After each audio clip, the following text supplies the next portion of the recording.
What's up, BROKEBOY Mafia? We back with another video, and today we're gonna be getting into innocent children who are actually psychopath murderers. Yeah, these kids really not them innocent, man. These kids are crazy. They out here murdering people. Well, we finna get right into the video. Make sure you like, comment, subscribe. Comment down below what you wanna see next, and right into the video. Let's get it. I'm tryna get rich off my fame, man. These motherfuckers think this shit a game. I don't fuck with lanes, these hoes be playing games. I'm just tryna get rich and live my fucking life. Fuck the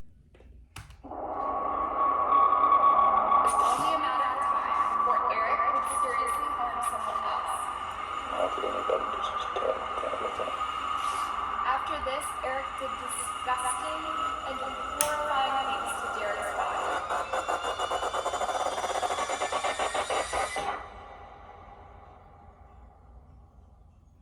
Children are usually some of the most pure and innocent beings on the planet. They are still learning good from bad. It's hard to imagine that a child could truly be evil, much less capable of taking someone's life. But that is what happened with these three cases. The following stories tell the tale of three twisted children who actually killed people. We have a tiny redhead bullied into becoming a terror, and a deranged teen. I mean, he was bullied, but I don't think he should have went down the route of murder. Cause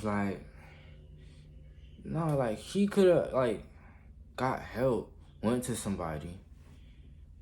Bullying isn't right, and I get him, but I don't, because he could have just got the help that he need, because he was getting bullied.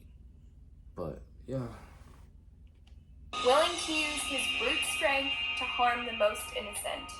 And finally, we have the youngest serial killer of all time. Serial killer? This is the story of Eric Smith, who was 13 years old at the time that he committed this crime. As you can see, he looks pretty harmless with his red hair, glasses, and freckles. Eric was born in 1980 in New York. He didn't have the easiest of times growing up, due largely in part to the fact that he had a speech impediment. This was something that other kids would bully him for. He lived in a small town where everyone knew everyone. There was basically no crime, and it was known for being the perfect place to raise kids in. Eric's parents didn't have the best relationship. His mother, Tammy, argued with his father a lot, and eventually his father ended up moving out of the home, leaving Tammy to raise the children alone. Eventually, he would return for a brief time, and Tammy would get pregnant again, but he ultimately would leave once again. He never really had much of a role in Eric's life. Sadly, Eric's little sister would come to know his father a lot more than he ever would. His father would pick up his little sister and take her to do fun things around town, but would essentially ignore Eric, which hurt him badly. Eric's mother, Tammy, was diagnosed with epilepsy when she was a girl and was prescribed medication for it. She continued to take this medication even through adulthood and while she was pregnant with Eric. She also took an antidepressant when she was pregnant with him. At the time, there wasn't a lot of information about what medications are safe for pregnancy and which aren't. So she wasn't aware of any sort of side effects these medications may have had on Eric's development. It wouldn't be until years later that it would be determined that her epilepsy medication actually could harm her unborn child. Eric had a tough time in school. He would get frustrated very easily and have outbursts. But at the time, his teachers didn't really think his behavior was that unusual for other kids his age. After all, kids are still learning how to moderate their tempers. Eric also didn't get along well with the other kids, not only for how he talked, but because of how he looked. He was definitely a loner. Eventually, Eric's mom would get remarried to a guy named Ted. Ted essentially adopted Eric and raised him as his own. Ted was quick to notice that Eric had some behavioral issues, and he was not about to put up with them. He was quick to punish him, sometimes severely. Even though Eric had trouble in school, he was still really well liked by some of his neighbors who said he was unlike other little boys his age. They said he would go out of his way to do nice things for them, whether it was mowing the lawn or helping them with the dishes. He was a He good also kid. got along very well with his grandparents, Red and Eddie Wilson. Spending time with his grandparents was one of his favorite things to do. He loved them very much and was always showing them affection. He loved getting to go to their house and getting away from everything that was going on at home. Eric's school problems were getting pretty serious. He had been held back 2 years in a row, so while he was technically in the 5th grade, he was 13 years old. His life was going downhill quickly. His anger problems were even getting worse, and he would lash out at the kids at school, sometimes kicking, hitting, and screaming.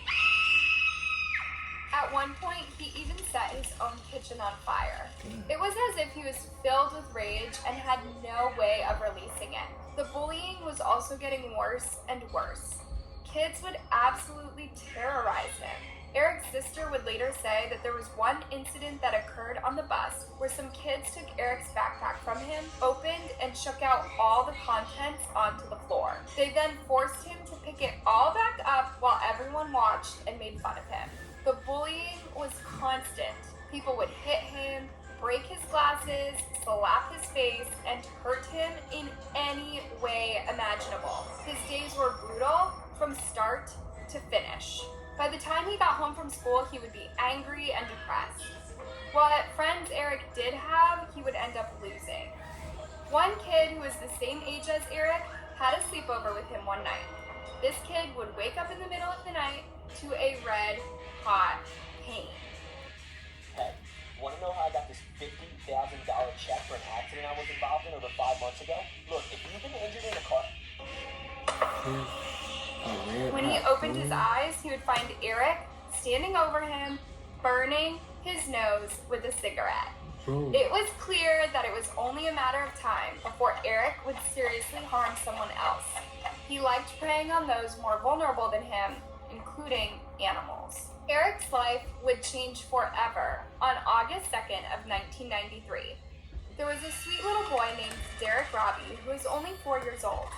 He was absolutely adorable with blonde hair and blue eyes. He was an adventurous and funny child and was beloved by his parents, Dale and Doreen. Derek was the oldest child and he absolutely adored his little brother, who he would shower with hugs and kisses. On the summer that this all went down, Derek was attending a summer day camp. On one particular day, Derek's baby brother was extra fussy, and Derek told his mother that he would be okay getting to the day camp on his own. His mom had never let him go alone before, but she was tired and stressed, and probably thought that since this was such a small, safe town, he would be okay, so she agreed. This would be a decision that she would regret for the rest of her life. Feeling excited and independent, little Derek left home and began making his way to the camp. While he was walking, Eric happened to pass by while on his bike. Eric had been at the same camp that Derek was on his way towards, but was kicked out due to bad behavior. He was angry and looking for someone to take his rage out on. That's when he saw adorable little Derek walking alone and completely defenseless. That's sad. Eric started to talk to Derek, basically pretending to be his friend. After some convincing, he talked Derek into following him into the woods to play. Derek, somewhat impressionable and probably eager to play with an older kid, went willingly with Eric into the woods, thinking he was in for a good time. Unfortunately, he would never come out of the woods alive. Once Eric got Derek into the woods, he pulled the little boy to death. As if that was not enough, he then grabbed a giant 25-pound rock and dropped it on the child's head. After this, Eric did disgusting and horrifying things to Derek's body, including mutilating him. He opened up the little boy's lunch bag and used the items inside to even further dehumanize the child, including sprinkling a Kool-Aid packet into his cuts. Back at home, Derek's mother, Doreen, was having a motherly instinct moment. She had this feeling deep in her gut that she shouldn't have let her little boy leave on his own. She decided she needed to go out and make sure that her son made it to camp. When she got there, she was informed that he never arrived. Now in a panic, Doreen called the police. Just like that, a massive investigation began in the community. Everyone in town knew Derek and his family, so this was personal to them. Everyone came out to search for the little boy. Even Eric pretended to search. Unfortunately, Derek's body would later be found in the woods, and the entire town was turned upside down. Because Eric had admitted to someone that he saw Derek around the time that he was thought to go missing, police believed that he could know a little bit more than he was letting on. But they certainly didn't think that he did anything to Derek. They believed they were looking for an adult. The whole town was rattled by what happened to Derek, including Eric's own family. Everybody, including myself, was an adult. How could anybody do such a terrible, terrible thing? Everyone knew that there was a possibility that the person who killed Derek was someone that they all knew, that was just existing in the community. Could it be someone they passed in the grocery store? Or just walking down the street? Meanwhile, Eric's mother, Tammy, is also having a motherly instinct moment. For some reason, she just had a hunch that Eric knew more than he was letting on about Derek's murder. She didn't think that he did it, but she did think that he had seen who did it and was just too afraid to say anything. So a couple of days went by and she ended up confronting her son about it. What he said to her was the last thing she could have ever expected, and it would change her life forever. Eric turned to her, looked her dead in the eyes and said, "I did it." Tammy had a full-on meltdown. She began screaming and crying and asking Eric why he would do such a thing. He started crying and just kept saying, "I don't know, I don't know." Eventually, Tammy took her own son down to the station where he was arrested. I was very young. My grandson confessed.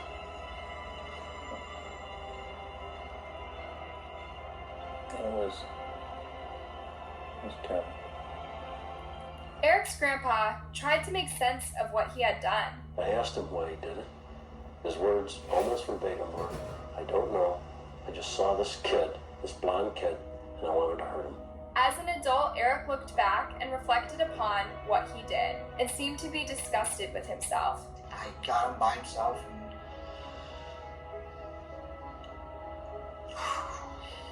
I shot him. I hit him over the head with a rock numerous times and poured Kool-Aid on him.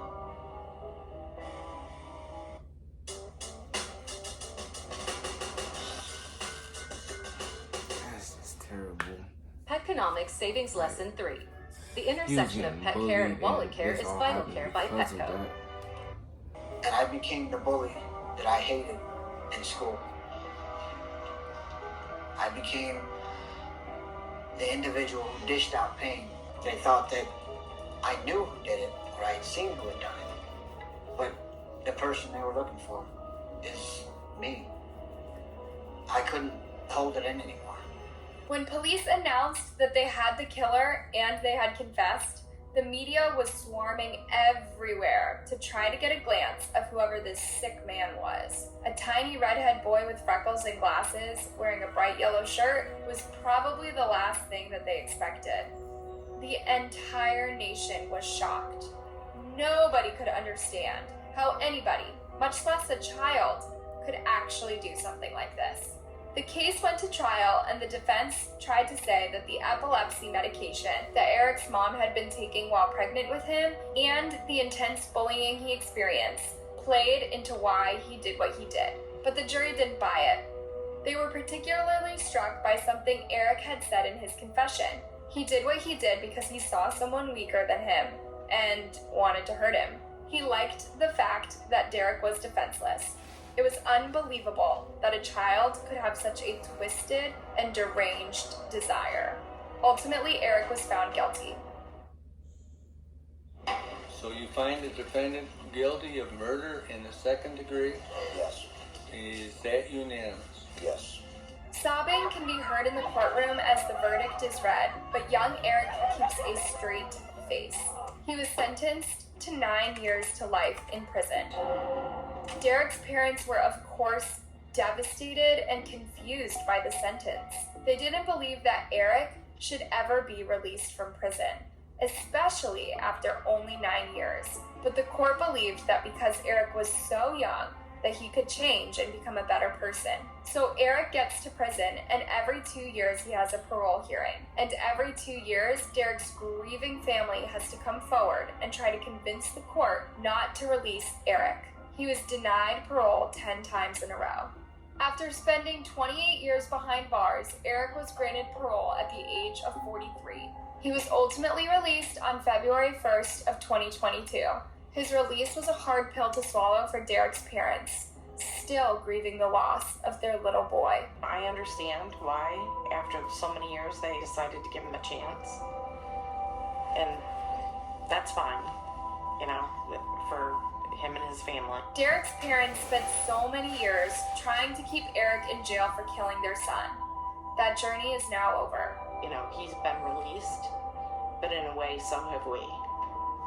No more parole. I can get on with our lives. Now the true healing can begin. As part of the healing process, Derek's parents do their best to only focus on the happy, positive memories that they have with their son and their friends and family who help them to keep Derek's memory alive. August 2nd, the day we lost him, we always try to go do something fun. White ice cream with sprinkles. That's what Derek called vanilla, so we try to do wherever we are, we have to go have. We have to go find ice cream. Even though it's sad, it's happy.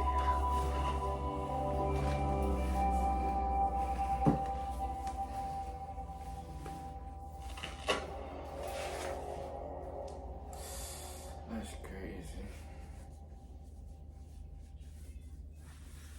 It's hard to imagine spending almost all your teen years, as well as the rest of your life, in prison. You would miss out on so much in life. You're taken away from your family and friends. You'll never drive a car, go to prom, get a job, or get a chance to get married and start a family of your own. You'll essentially have lost your entire future. If you break the law, you must face the consequences. And that was true for a boy named Lionel Tate. Lionel's freedom and life as he knew it ended when he was just 14 years old in 2001.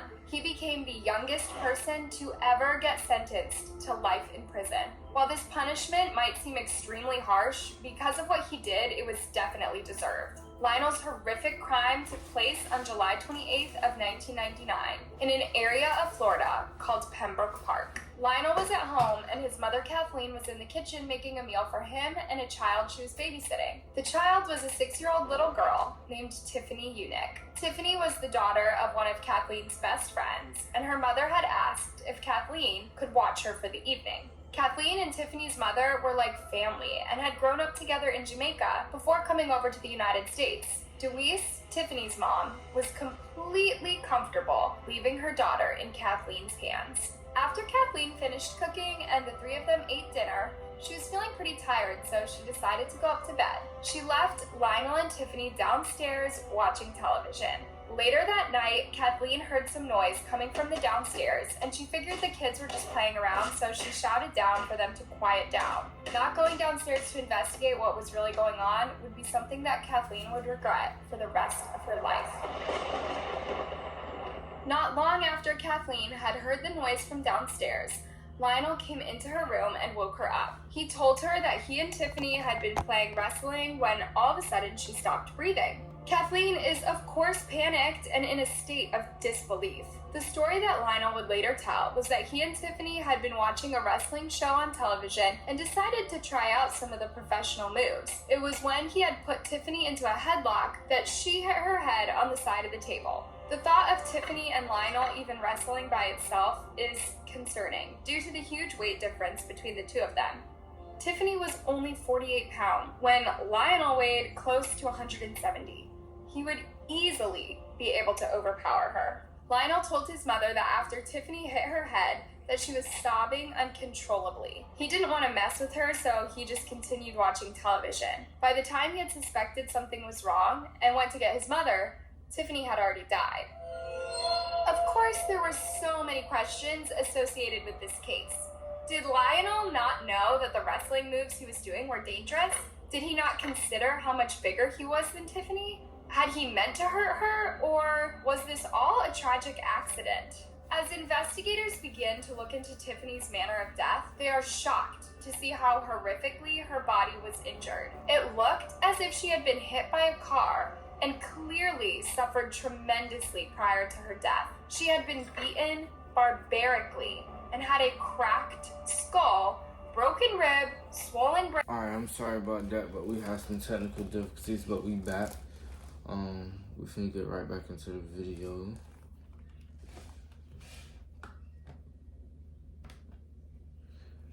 Let's get it. Liver, and was completely covered in bruises. It was believed that her beating had lasted for several minutes before her death. This was clearly no accident. You see, Lionel had a history with violence and aggression. He was a known bully at school and had been suspended countless times. It wasn't just that he didn't get along with other kids, he would also engage in criminal behavior and was even caught stealing. This was, of course, a bad reflection on Kathleen. Ultimately, Lionel would be arrested for Tiffany's murder and faced trial in 2011. Lennar has it. That's crazy. Yeah, I did put that bad reflection on his mom like that. That's crazy. The trial was obviously horrific, as the killer was so young and Tiffany had just been a defenseless child. One of the most disturbing aspects of the trial was when a video was shown to the court of Lionel reenacting what he did to Tiffany to a therapist. Tiffany's mom couldn't help but break down in tears when she watched it. The defense tried to tell the court that Lionel was struggling with a wrestling addiction, but the prosecution didn't buy it. I'm concerned that if the wrestling defense is allowed, this trial won't be about defendant Lionel Tate's actions. Ken was also very concerned that Lionel's defense was trying to say that Lionel had mental health issues, as if that somehow excused what he did. They also tried to say that Lionel didn't kill Tiffany, he just beat her, and it was injuries that she died of, as crazy as it sounds. A psychiatrist on the defense team claimed that Lionel had become obsessed with he wrestling did the injuries because of how many Hollywood movies there were at the time depicting wrestlers as cool and powerful. He also claimed that Lionel simply never considered the fact that he was so much bigger than his opponent. They even said that Lionel was not emotionally mature yet and had no idea that he had been hurting Tiffany. Based upon just how severe the little girl's injuries were, this was pretty hard to believe. But the courts did end up making an IQ test on Lionel and found out that his IQ was strangely very below average. Was it possible that he was so unintelligent and unaware that he truly didn't think what he was doing would harm Tiffany? Lionel claimed that when he initially realized that Tiffany was hurt, he went to get some ice for her head. But when he got back, she ran to the bathroom to throw up. This is a likely sign that she was already suffering from a concussion. He also heard her making strange noises, like she was struggling, but he just thought that she was being dramatic or messing with him, so he failed to call for help right away. When Lionel first told his mother about Tiffany's condition that fateful night, Kathleen rushed downstairs as fast as she could and tried to administer CPR, but it was too late, and the little girl would soon be pronounced dead at the hospital.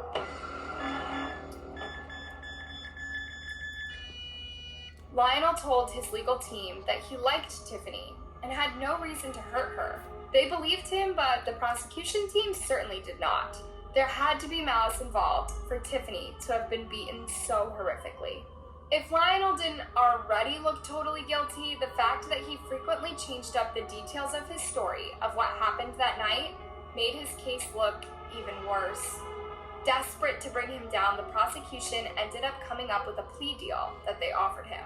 They wanted him to admit that he knew his actions could lead to Tiffany's death, but that he didn't intend to kill her. The charge would be second-degree homicide, and he would only spend around 3 years in prison. Considering the type of situation that Lionel was in and the possibility of him actually spending the rest of his life in jail, this deal must have looked pretty sweet. But strangely enough, Lionel's mother and the prosecution team urged Lionel not to take it. They thought that they could still prove Lionel's innocence. Kathleen stood by her son and said that what happened was simply no more than an accident. This must have felt like the biggest betrayal to Tiffany's mother, Kathleen's former best friend. Lionel's trial shocked the entire nation, and everyone waited in anticipation to find out what the jury was going to decide. The jury didn't come up with a conclusion right away. They actually ended up deliberating for 2 full weeks before finally finding Lionel guilty of first-degree murder. He would be sentenced to life in prison without the possibility of parole. He could be seen wiping away tears as he was then taken away to spend the rest of his life behind bars. Despite what horrific things that Lionel did to poor, innocent little Tiffany, people actually believed that he deserved the second chance. And shockingly, he got one. He had only been in jail for 3 years when his case was revisited in 2003. His defense team ended up having him take the old plea deal instead of pleading guilty to the second-degree homicide. This would result in him spending no more than 4 years in prison. Because he had already served 3 years, he was able to get released and spend only a year on house arrest. Lionel got a taste at freedom, but not completely. He would have to wear an ankle bracelet and would be on probation. It didn't take him long to get in trouble once again when he was found with a knife. Due to the terms of probation, he wasn't allowed weapons like this. His probation was extended from 10 years to 15. He was also told that if he messed up again, he would be back in prison. Lionel's freedom was not long-lasting, and he got in trouble yet again in 2005. He was charged with burglary with battery, and was even found to have been in possession of a firearm, a very serious violation of his parole. This time the judge wouldn't take it easy on him and told him, "Lionel Tate, you are out of second chances." Lionel was then sentenced to 10 years in prison for the burglary and battery, to be served alongside with 30 more years for violating his probation. Today, Lionel is 35 years old, and he remains behind bars. As he should. Look, did you know that boy there was a government wasn't changed? That boy knew what he did was wrong, and he still did it. He knew he was doomed.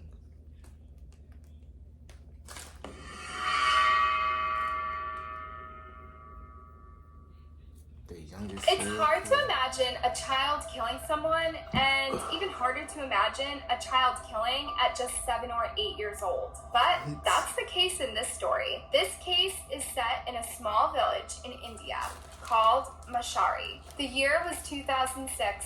This is a very poor village where most people were just barely scraping by and managing to keep food on the table for them and their families. The children of the village would play outside in the streets with their friends and extended family members. One of the families that lived in this village was the Sada family. One day, a member of the Sada family, a little 6-year-old girl, went missing. While those that lived in the village were less likely to allow their children to play outside, they didn't really pry that much into what happened to that little girl due to not wanting to offend them while they were in their state of grief. As if this wasn't strange enough, it wasn't long before another child would be born into the Sada family, only for the infant to also go missing. At this point, the village people are thinking that something strange is going on, but they keep it to themselves. By 2007, yet another child had gone missing, but this one was not from the Sada family. It was a 6-month-old baby that had been dropped off by her mother at a local primary school. Even though the child had been supposedly supervised the whole time, someone had managed to sneak out with her. At this point, the police are called and they quickly arrive to the village to investigate. They are approached by a tiny 8-year-old boy who's very excited to tell them that he knows what happened to the baby because he killed her. This little boy was Amardeep Sada. At first, the police think that this is just a child with a big imagination, but the more they talk to him, the more they are convinced that the child could actually be a killer. He even ends up leading them to where they find the missing child's dead body. They take Amardeep down to the police station for further questioning. The police were disturbed to see that the child had a huge smile on his face while he described how he had horrifically killed a child. It was as if he didn't know or understand that he had done anything wrong. He was clearly very deranged. She was sleeping in the school. I took her a little away and killed her with a stone and buried her, he told them at one point. Amardeep was from a poor family, and his father did difficult physical labor to provide for his children. Even though they were barely getting by, his mother still wanted and planned to have more children. This child was known for being bad, and even often terrorizing the other kids in the village.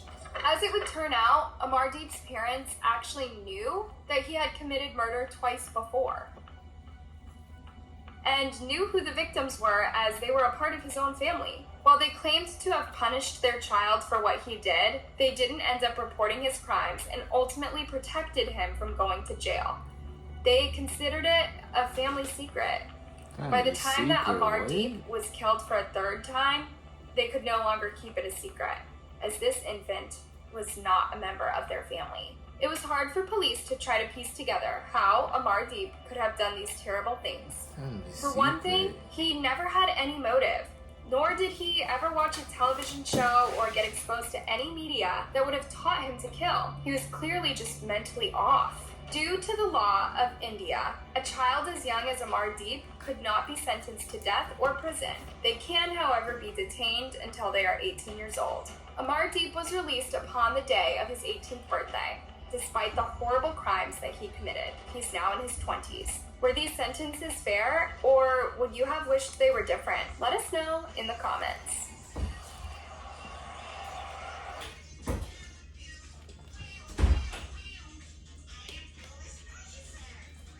That's crazy.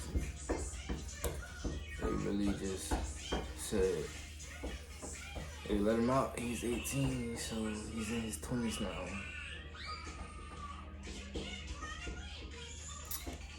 Wow, I mean, maybe he is changed. Maybe he just didn't know what he was doing. Maybe he changed, maybe he didn't. I don't know. But that's the end of the video, and make sure you like, comment, and subscribe. Make sure you like the video. Tell me what you want to see down below, and I'll see you in another video. I'm tryna get rich off my pain, man. These motherfuckers think this shit a game. I don't fuck with lanes, these hoes be playing.